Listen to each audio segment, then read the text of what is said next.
Panalangin ka lang, kapatid. Kahit tuyo lang yan, kahit yan ay bagoong lang. Salamat po, Panginoon, sa biyayang kaloob mo sa amin. Kahit medyo hati-hati lang kayo, tuyo na, hati-hati pa. Salamat po.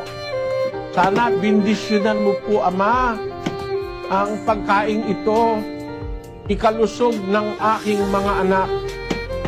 Salamat po sa iyo sa pangalan ng aming Panginoong Jesus. Kahit tuyo lang yon, may kapayapaan, napakahalaga nun, mga kababayan.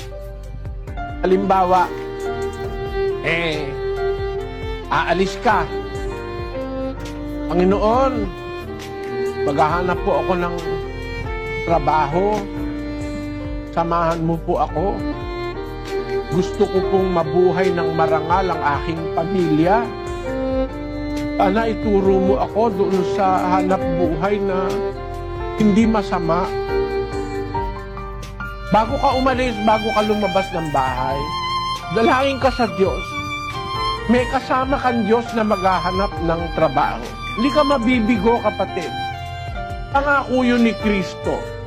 Sa 7 ng Mateo, magsihingi kayo at kay bibigyan. Magsihanap kayo, kayo makakasumpong. Magsitukto kayo at kayo'y bubuksan.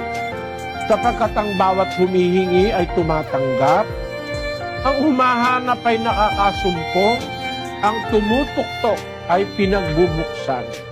Ganun po ang Diyos na makapangyarihan sa lahat.